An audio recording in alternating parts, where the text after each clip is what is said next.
Hey guys, I am Sunny Singh. This is my YouTube channel. So दोस्तों, इस video में हम जानने वाले हैं फिनॉल निर्माण की विधि। फिनॉल दोस्तों कैसे निर्माण किया जाता है उसकी कुछ विधि जानने वाले हैं दोस्तों, जो आपके बोर्ड एग्जाम की दृष्टि से दोस्तों बहुत ही इंपॉर्टेंट क्वेश्चन है। वीडियो को स्टार्ट करने से पहले दोस्तों आप सभी को बता दूं कि हम इस वीडियो में चर्चा करने वाले हैं डाउ प्रक्रम, जो कि बहुत ही इंपॉर्टेंट है किसी भी एग्जाम को लेकर। उसके बाद क्यूमीन के द्वारा प्रक्रम, जो दोस्तों क्यूमेन के द्वारा फिनोल की निर्माण विधि है, उसको जानने वाले हैं।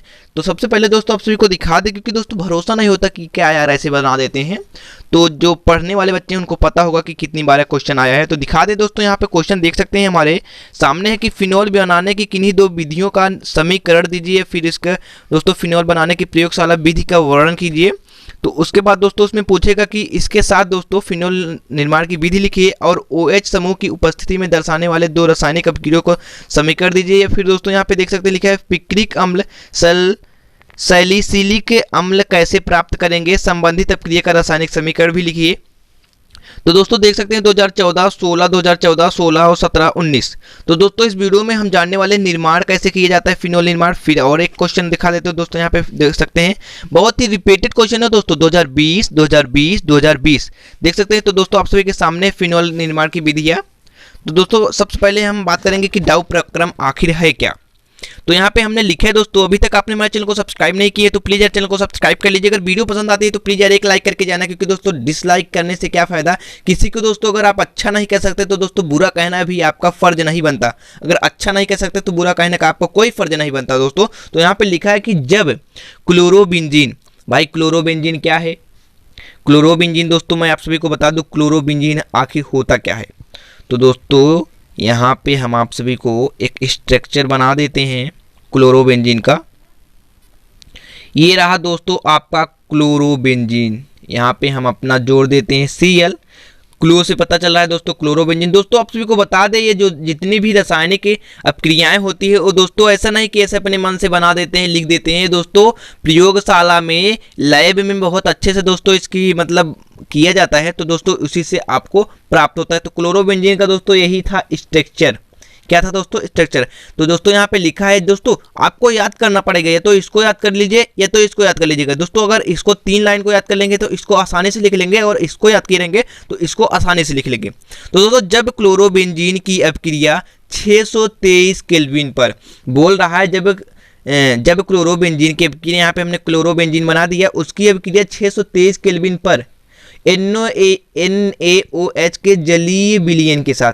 जब भी दोस्तों आपको जलीय विलयन अगर बोले तो आप वहां पे अपना AQ लिख सकते हैं दोस्तों। एक्वस जिसे बोलते हैं उसको दोस्तों, वो दर्शाता है दोस्तों जलीय विलयन को। तो दोस्तों हम यहाँ पे जैसे लिख के बता देते हैं आप सभी को, जैसे NaOH, ठीक है। इसने कहा है कि NaOH के जलीय विलयन, तो दोस्तों जलीय विलयन को क्या दर्शाता है? AQ हम यहाँ पे लिख देते हैं कोष्टक में। दोस्तों आप सभी देख सकते हैं कि आपकी किताबों में दोस्तों आपके वहाँ पे लिखा होगा। तो दोस्तों इसने कहा है कि 623 केल्विन पर, तो दोस्तों हमको यहाँ पे लिख देना है 623 केल्विन पर, ठीक है। तो दोस्तों कहीं कहीं किताबों में 523 भी दिया होता है, तो दोस्तों 523 भी दिया रहता है, तो आप दोस्तों 623 लिख दीजिएगा, ठीक है दोस्तों, 623 केल्विन। तो दोस्तों हमने जो जितना परिभाषा जैसे जैसे कहा था वैसे दोस्तों हमने यहाँ पे लिख दिया है। दोस्तों बता दूं इसको दोस्तों आप लोग याद कर लीजिए, क्योंकि दोस्तों बहुत ही इंपॉर्टेंट है दोस्तों। या क्या है? बहुत ही इंपॉर्टेंट है। अब दोस्तों आपके पास समय बचा नहीं कि समझने का, दोस्तों आप उसको जितना हो सके दोस्तों बस याद कीजिए। क्या करिए? याद कीजिए, समझने की कोशिश कम कीजिए। समझ में आ रहा तो ठीक है भाई साहब, हल्का फुल्का है तो समझ लीजिए, बाकी दोस्तों याद करने की ज़्यादा कोशिश कीजिए। तो 623 केल्विन पर यहाँ पे कहा था दोस्तों। ये जो परिभाषा है इसने कोई बनाया नहीं गया है, ये दोस्तों लैब में तैयार की गई है। तो दोस्तों यहाँ पे परिभाषा ऐसे बनाई गई है। तो कहा है कि 623 केल्विन पर NaOH यानी कि जलीय विलयन के साथ कराई जाती है, तो इस अपक्रिया से फिनोल प्राप्त होता है। अब फिनोल का स्ट्रक्चर क्या है दोस्तों? फिनोल भाई साहब हम पढ़ रहे हैं फिनोल निर्माण की विधियाँ, तो फिनोल का स्ट्रक्चर यही होता है। फिनोल का स्ट्रक्चर इसको दोस्तों अपने माइंड में, अपने दिमाग में, अपने आँखों में दोस्तों घुसोर लीजिए या फिर बैठा लीजिए, अपनी भाषा में बोलो तो घुसोर लीजिए।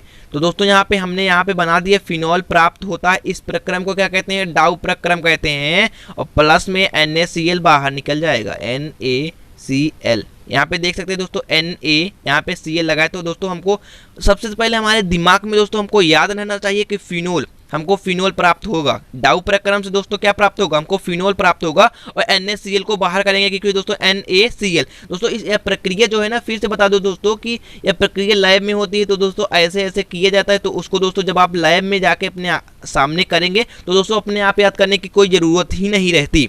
तो दोस्तों यहाँ पे हमने क्या लिखा था कि जब क्लोरोबेंजीन की अभिक्रिया 623 केल्विन पर यानी कि NaOH जलीय विलयन, NaOH जलीय विलयन यानी कि AQ को हम बोलते हैं जलीय विलयन 623 केल्विन पर कराते हैं तो हमको फिनोल प्राप्त होता है। इस प्रक्रिया को डाउ प्रक्रम कहते हैं। क्या कहते हैं दोस्तों, डाउ प्रक्रम। अच्छे से दोस्तों याद कर लीजिए कि जब क्लोरोबेंजीन की अभिक्रिया 623 केल्विन पर या फिर 623 केल्विन पर NaOH के जलीय विलयन के साथ कराई जाती है तो इस प्रक्रिया से हमको क्या प्राप्त होता है भाई साहब, हमको प्राप्त होता है फिनोल प्राप्त होता है और इस प्रक्रम को क्या कहते हैं, डाउ प्रक्रम कहते हैं। नेक्स्ट चलते हैं दोस्तों क्यूमीन। क्यूमीन क्या है भाई साहब, क्यूमीन से हमको फिनोल का निर्माण करना है। फिनोल कैसे प्राप्त होगा, तो चलिए यहाँ पे हम लोग देख लेते हैं। तो जब क्यूमीन को Y की उपस्थिति में ऑक्सीकृत किया जाता है तो जब दोस्तों क्यूमीन क्या है, क्यूमीन को दोस्तों आइसोप्रोपाइल बेंजाइन भी कहते हैं, बेंजीन भी कहते हैं। तो दोस्तों इसको याद कर लीजिएगा, आइसोप्रोपाइल बेंजीन किसको कहते हैं। कहीं कहीं दोस्तों क्यूमीन न लिख कर के आइसोप्रोपाइल बेंजीन लिखा हुआ हो सकता है। तो दोस्तों किया जाता है तो इनसे क्यूमीन हाइड्रोपरऑक्साइड का निर्माण होता है। किसका निर्माण होता है, हाइड्रोपरऑक्साइड। हाइड्रोपरऑक्साइड क्या है जानते हैं कुछ देर बाद, और जिसकी पुनः अम्ल के साथ, मतलब दोस्तों हाइड्रोपरऑक्साइड प्राप्त होगा जिसके बाद दोस्तों हमको पुनः यानी कि फिर से अम्ल के साथ अभिक्रिया के द्वारा फिर से जब दोस्तों H+ के साथ उसका अभिक्रिया कराएंगे तो दोस्तों उसके द्वारा हमको फिनोल और एसीटोन प्राप्त होता है। अब एसीटोन का स्ट्रक्चर कैसे बनता है, फिनोल का स्ट्रक्चर तो जान गए दोस्तों। ये सब आपको याद करना है क्योंकि दोस्तों बहुत ही इंपॉर्टेंट है क्यूमीन वाला, दोस्तों बहुत ही इंपॉर्टेंट, क्योंकि दोस्तों आपके बोर्ड एग्जाम में 5 से 6 सालों से आ रहा है और दोस्तों आपके किसी भी एग्जाम में, कॉम्पिटेटिव एग्जाम में दोस्तों या क्वेश्चन तो आता ही आता है। तो चलिए दोस्तों देख लेते हैं। दोस्तों वीडियो थोड़ा लंबी बन जाएगी दोस्तों, जैसे कि दोस्तों आप देख सकते हैं दोस्तों आइसोप्रोपाइल को बेंजीन कैसे कहते हैं। तो दोस्तों आइसोप्रोपाइल जैसे किसी का दोस्तों दो ठू नाम होता है, किसी का कुछ और नाम होता है, कहीं पे दोस्तों घर का नाम कुछ और होता है और बाहर जानते किसी और नाम से, तो वैसे दोस्तों आइसोप्रोपाइल को बेंजीन के नाम से भी जाना जाता है, इतना याद रखिएगा। तो चलिए हम बना लेते हैं अपना भाई साहब क्या स्ट्रक्चर। यहाँ पे हम बना लेते हैं अपना स्ट्रक्चर किसका भाई साहब बना रहे हैं हम, यहाँ पे हम स्ट्रक्चर अपना बना रहे हैं। यहाँ पे ये दोस्तों थोड़ा, यहाँ पे हम दोस्तों आपको बना रहे हैं क्यूमीन, जिसको क्यूमीन को कहते हैं CUMENE। चलिए दोस्तों हम बना लेते हैं स्ट्रक्चर, उसके बाद मिलते हैं। तो दोस्तों देख सकते हैं यहाँ पे क्यूमीन, दोस्तों यही है क्यूमीन का स्ट्रक्चर, यानी कि दोस्तों क्यूमीन हम ऐसा बनाएगा, हमारा एक फिनोल रहेगा, मतलब फिनोल की तरह जो स्ट्रक्चर है हम एक स्ट्रक्चर बनाएंगे। उसके बाद दोस्तों H3CCH पे दोस्तों H3C और CH3 लगा देंगे। ये रहा हमारा क्यूमीन या फिर आइसोप्रोपाइल बेंजीन का स्ट्रक्चर। अब दोस्तों इसमें कहा है क्यूमीन Y की उपस्थिति में, तो दोस्तों हम यहाँ पे Y की उपस्थिति में करा लेते हैं, यानी कि यहाँ पे हम O2 और कोष्टक में दोस्तों एयर लिख देते हैं। तो दोस्तों यहाँ पे हम कराते हैं तो हमको क्या प्राप्त होता है भाई साहब, यहाँ पे लिखा है किया जाता है तो इनसे मतलब क्यूमीन हाइड्रोपरऑक्साइड का स्ट्रक्चर क्या है दोस्तों, यहाँ पे जान लीजिए हाइड्रोपरऑक्साइड का स्ट्रक्चर क्या है। तो यहाँ पे हाइड्रोपरऑक्साइड का स्ट्रक्चर हम बना लेते हैं। तो यहाँ पे दोस्तों अपना हाइड्रोपरऑक्साइड, यहाँ पे दोस्तों इसी को कहते हैं क्या, क्यूमीन हाइड्रोपरऑक्साइड। ठीक है दोस्तों, तो यहाँ पे अपना हो जाएगा H3C, क्योंकि दोस्तों यहाँ पे H3C है। उसके बाद दोस्तों अपना यहाँ पे CH3। अब दोस्तों O2 के प्रेजेंस में कराएंगे, यानी कि CH3 अपना ये वाला तो था ही था। अब जो CH है दोस्तों यहाँ पे बॉन्ड तोड़ेगा तो C हो जाएगा, और C के बाद दोस्तों O2 के मतलब O2 दो ठू है ना, जब यहाँ पे H है तो यहाँ पे अपना हम कर देंगे क्या, O कर देंगे, फिर O कर देंगे। अब दोस्तों H है यहाँ पे H, इसको जोड़ देंगे। सिंपल सी बात है दोस्तों, आप इस स्ट्रक्चर को याद कर लीजिए। क्यूमीन का दोस्तों स्ट्रक्चर जो है क्यूमीन हाइड्रोपरऑक्साइड, यहाँ पे हम लिख देते हैं क्यूमीन CUMENE, क्यूमीन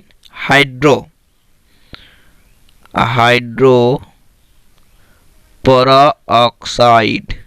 ये दोस्तों क्यूमीन हाइड्रो पराऑक्साइड का स्ट्रक्चर है। बस दोस्तों याद कर लीजिए, सी है अपना, सी लगा दीजिए। इसके बाद दोस्तों यहाँ पे H3C यहाँ पे है। उसके बाद दोस्तों OOH, मतलब दोस्तों O2 के प्रेजेंस पे कराएंगे तो यही क्यूमीन हाइड्रो पराऑक्साइड होगा। तो इसका दोस्तों हम याद कर लेंगे, सिंपल सी भाई साहब बात है, क्योंकि दोस्तों हमारे पास अब समय नहीं है। तो दोस्तों हाइड्रो पराऑक्साइड का निर्माण होता है जिसकी पुनः अम्ल के साथ भाई साहब H+ के साथ हम करा देते हैं। तो दोस्तों प्राप्त होता है इसको दोस्तों जब फिर से अम्ल के साथ कराएंगे तो हमें क्या होगा, इस अभिक्रिया के द्वारा फिनोल और एसीटोन प्राप्त होगा। तो भाई साहब हमको फिनोल का स्ट्रक्चर याद है ना, तो हम ऊपर अभी सीख के आए हैं क्या, फिनोल का स्ट्रक्चर। तो यहाँ पे दोस्तों आप दोस्तों बिल्कुल टेंशन मत लीजिए, मैं दोस्तों इसी वीडियो में आपको याद करा दूंगा। बस दोस्तों थोड़ा स्ट्रक्चर बनाने में थोड़ा टाइम जाता है, समय लगता है, तो आपको याद करा दूंगा। ये दोस्तों अपना होगा फिनोल। क्या है दोस्तों, इसको ही हम बोलते हैं फिनोल। तो दोस्तों इसको हम क्या बोलते हैं, यहाँ पे हम लोग लिख लेते हैं फिनोल बोलते हैं दोस्तों, इसी को क्या बोलते हैं, फिनोल। फिर कहा है दोस्तों फिनोल अभिक्रिया के द्वारा फिनोल और एसीटोन प्राप्त होता है। एसीटोन का स्ट्रक्चर हमारा, एसीटोन कैसे बनाया जाता है भाई साहब, H3C, ठीक है दोस्तों। यहाँ पे C, यहाँ पे हम CH3, यहाँ पे दोस्तों अपना डबल बॉन्ड O, यहाँ पे डबल बॉन्ड O। यही था दोस्तों अपना स्ट्रक्चर, और इसी को बोलते हैं दोस्तों हम क्या बोलते हैं भाई साहब, एसीटोन। अब दोस्तों आपको करना क्या है, सारी जानकारी दोस्तों आपको इसी वीडियो में बताने चल रहा हूं। तो दोस्तों क्यूमीन के द्वारा दोस्तों, जब क्यूमीन क्या है दोस्तों, जब क्यूमीन का स्ट्रक्चर ये रहा, क्यूमीन या फिर आइसोप्रोपाइल बेंजीन। तो दोस्तों कहीं पे अगर आइसोप्रोपाइल बेंजीन रहेगा तो आप दोस्तों इसको क्यूमीन समझ सकते हैं। तो जब क्यूमीन को Y की उपस्थिति में O2 की प्रेजेंस में ऑक्सीकृत किया जाता है तो उनसे क्यूमीन हाइड्रोपरऑक्साइड का निर्माण होता है, जो कि यहाँ पे हाइड्रोपरऑक्साइड है। हाइड्रोपरऑक्साइड का स्ट्रक्चर दोस्तों याद कर लीजिए, H3C, यहाँ पे एक बनाएंगे दोस्तों रिंग, C लगाएंगे ऊपर, CH3, इसको दोस्तों क्या बोलते हैं, यहाँ पे दोस्तों आप सभी को बताया हूँ। अगर दोस्तों आपको याद नहीं होगा तो पैरा पोजीशन बोलते हैं दोस्तों, इसको पैरा बोलते हैं दोस्तों। इसको दोस्तों यहाँ पे आपको कोई जरूरत नहीं है इसको याद करने का, बाद में दोस्तों नेक्स्ट वीडियो में आप सभी को उसको भी कवर करने वाला हूँ क्या कहते हैं। तो दोस्तों यहाँ पे किया जाता है तो उनसे क्यूमीन हाइड्रोपरऑक्साइड का निर्माण होता है जिसकी पुनः अम्ल के साथ, जिसकी दोस्तों यहाँ पे हाइड्रोपरऑक्साइड का निर्माण करेंगे और अम्ल के साथ फिर से दोस्तों आप क्रिया कराएंगे तो दोस्तों हमारा क्या होगा, प्राप्त फिनोल होगा। फिनोल और एसीटोन प्राप्त होगा। तो H3C और CH3 यही है दोस्तों अपना एसीटोन। तो दोस्तों अगर आप नीचे वाला याद रखेंगे तो दोस्तों ऊपर वाला लिख लेंगे, अगर ऊपर वाला परिभाषा याद रखेंगे तो नीचे वाला लिख देंगे। बहुत ही सिंपल है दोस्तों। तो दोस्तों आपके बोर्ड एग्जाम में 2 पूछेगा कि फिनोल बनाने की 2 प्रक्रिया लिखी है, फिर फिनोल बनाने की किन्हीं 2 परिभाषा या फिर समीकरण दीजिए। तो दोस्तों आप लोग यही लिख के चले आएंगे और 5 नंबर आप दोस्तों अपने बोर्ड एग्जाम में आराम से उठा लेंगे। और डाउ प्रक्रम क्या कहता है कि जब क्लोरोबेंजीन की अभिक्रिया 623 पर NaOH के जलीय विलयन के साथ कराई जाती है, NaOH के जलीय विलयन के साथ कराई जाती है तो इस क्रिया से फिनोल प्राप्त होता है। क्या भाषा है, फिनोल प्राप्त होता है। इस प्रक्रिया को डाउ प्रक्रम कहते हैं। सिंपल से भाई साहब NaOH एक ही 623 पे करा दीजिए भाई साहब, फिनोल का स्ट्रक्चर हमें पता है, बना दीजिए, NaCl बाहर निकाल दीजिए, अपना क्या होगा भाई साहब 5 नंबर तो तैयार हो गया। दोस्तों अभी तक आपने हमारे चैनल को सब्सक्राइब नहीं किया है तो प्लीज यार चैनल को सब्सक्राइब कर लीजिए। वीडियो पसंद आती है तो प्लीज यार एक लाइक कीजिएगा। मिलते हैं नेक्स्ट वीडियो में दोस्तों, इस वीडियो में बस इतना ही। और हाँ दोस्तों मिलते हैं नेक्स्ट वीडियो में, आप सभी को इसमें बताएंगे कि दोस्तों जो फिनोल है HNO3 तथा सांद्र से दोस्तों कराएंगे अगर फिनोल का तो हमें क्या प्राप्त होगा क्या नहीं होगा। तो दोस्तों उस वीडियो में हम आप सभी को कवर करने वाले हैं। तो वीडियो देखने के लिए धन्यवाद दोस्तों।